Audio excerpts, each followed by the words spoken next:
The Time Machine hit theaters in 1960 and did something most sci-fi films never manage. It made audiences believe a Victorian inventor could outrun the end of humanity. What kind of government rules your world? We have no government. Directed by George Pal and starring Rod Taylor, Yvette Mimieux, and Alan Young, it won an Oscar and launched a legend.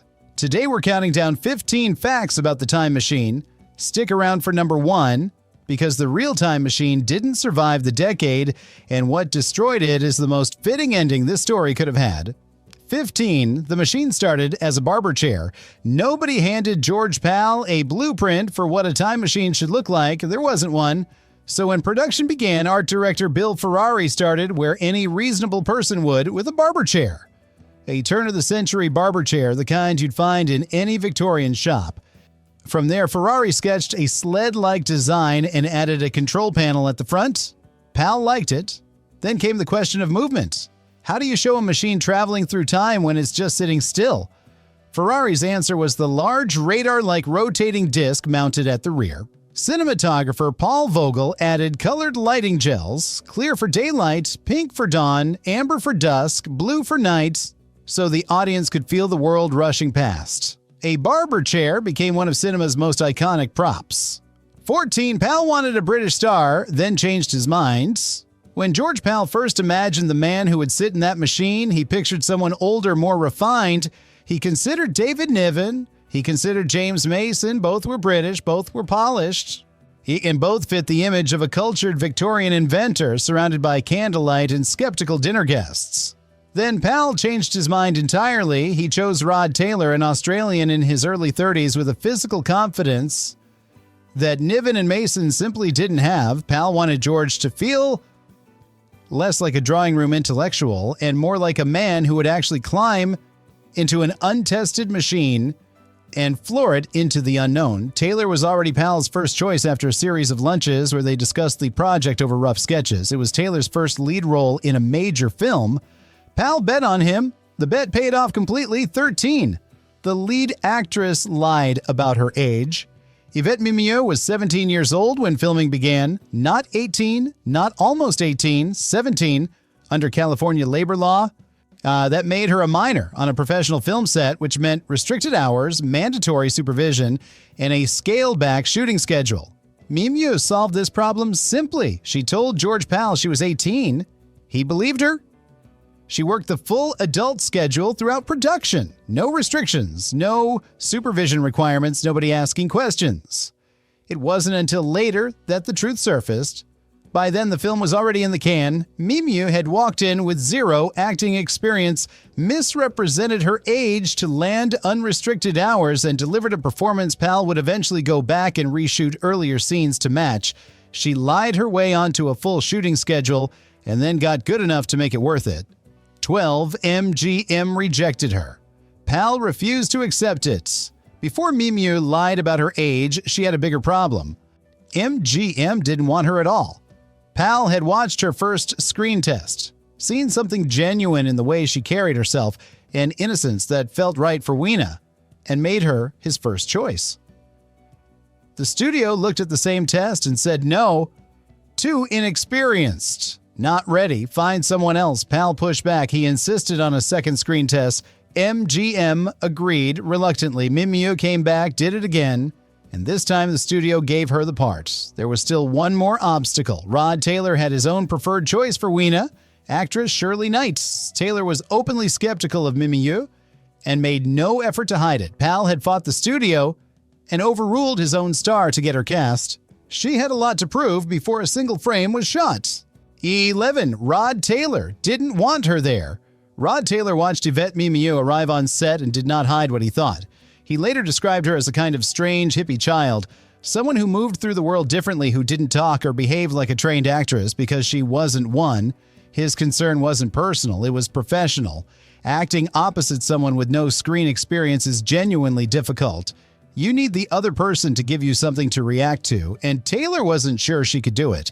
His preferred choice, Shirley Knight, was a trained stage actress with real credits.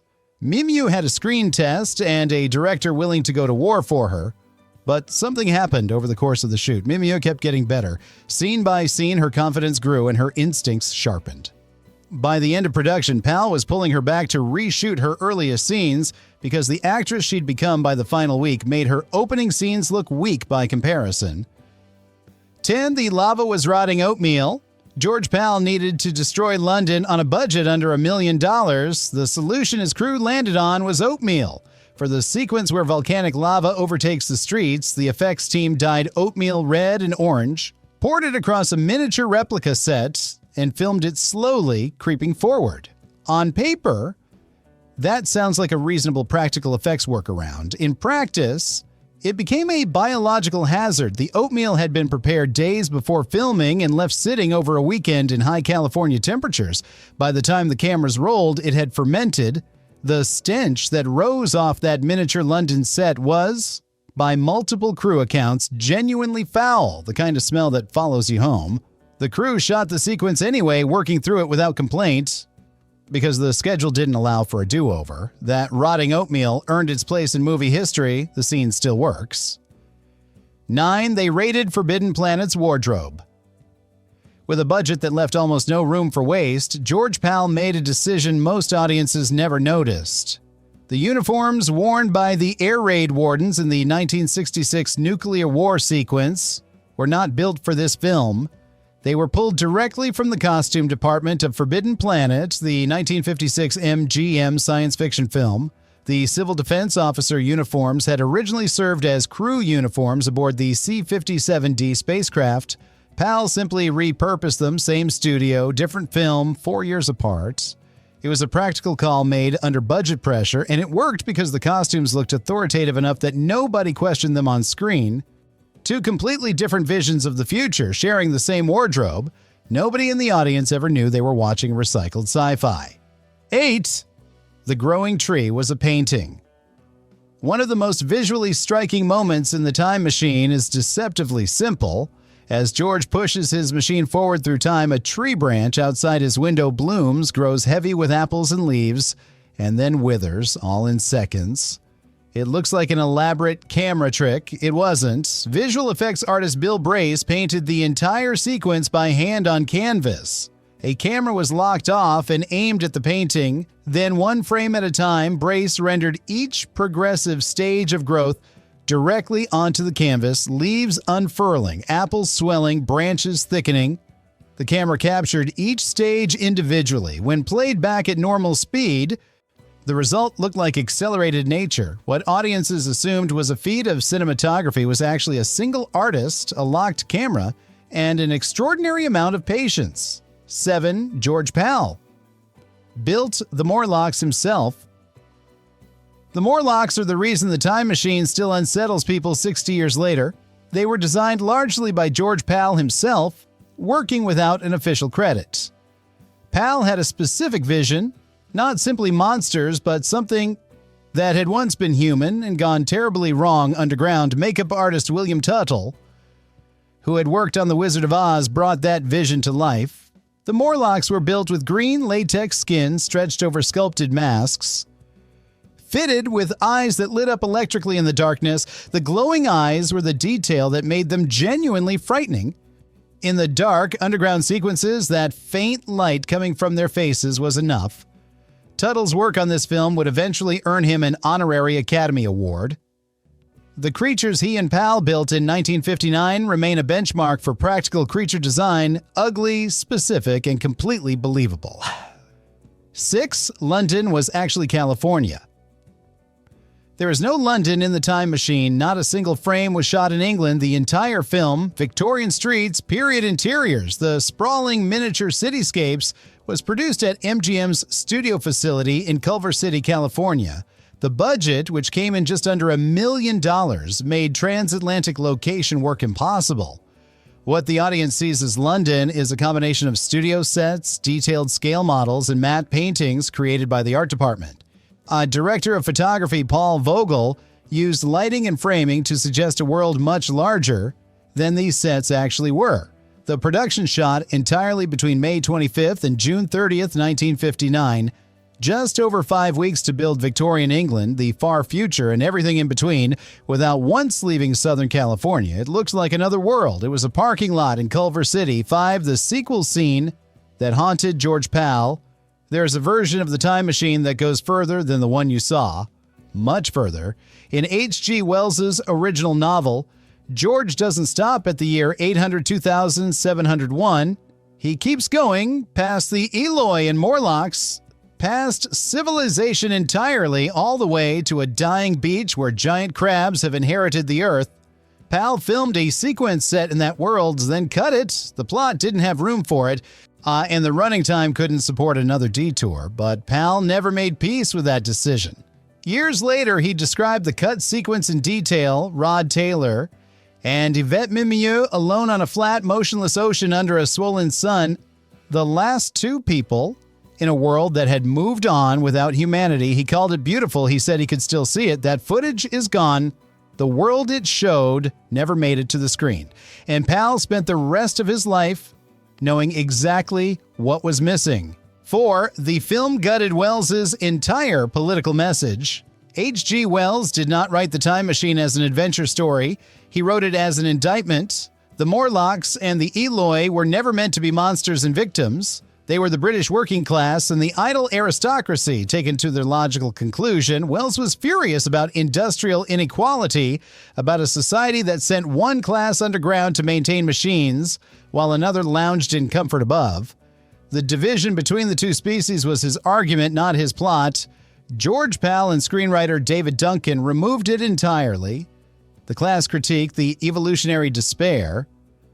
The bleak ending Wells intended, all of it was stripped out and replaced with a heroic inventor, a rescue, and a hopeful return. Pal later acknowledged the change directly, explaining that he didn't want to depress a largely young audience. What arrived on screen was a crowd pleaser, built on the bones of a warning. Wells wrote a prophecy. Pal made a matinee. 3, the role that followed Rod Taylor forever. Rod Taylor spent decades making films. He worked with Alfred Hitchcock on The Birds. He appeared in dozens of features across 40 years of steady, respected work. None of it mattered as much as 5 weeks in Culver City in 1959. In a 1986 interview, Taylor said he had been asked more questions about his role as George than about every other performance in his career combined. Not The Birds, not his television work, not anything that came after. The Time Machine. He said it with a kind of bemused acceptance. The role had simply claimed him, and there was nothing to be done about it.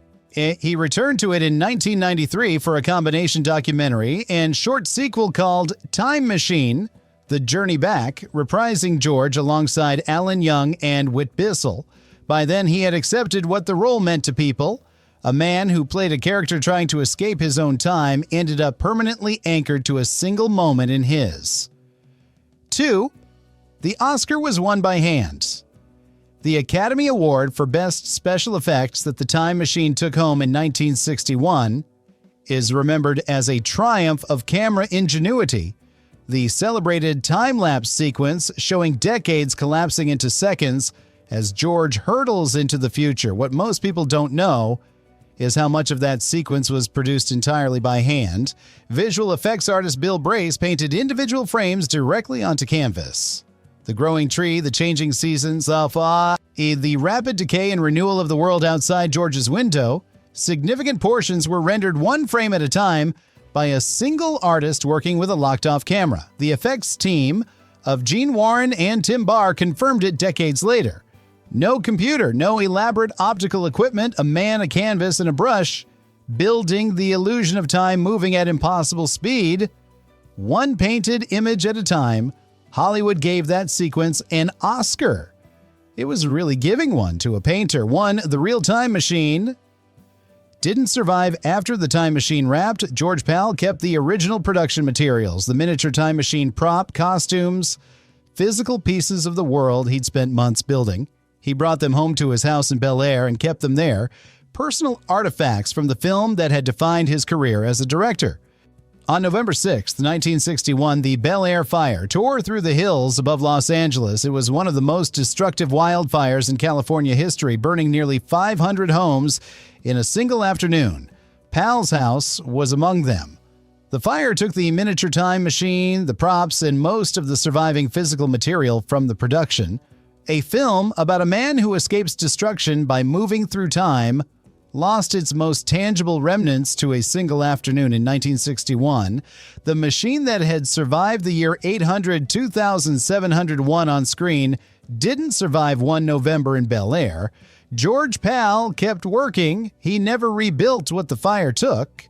Some things even a time machine can't outrun. A film built on oatmeal, borrowed costumes, and a Barber chair that somehow became a classic. Which fact hit hardest? Drop it in the comments. And if you grew up watching this one on a Saturday afternoon, share it with someone who did too.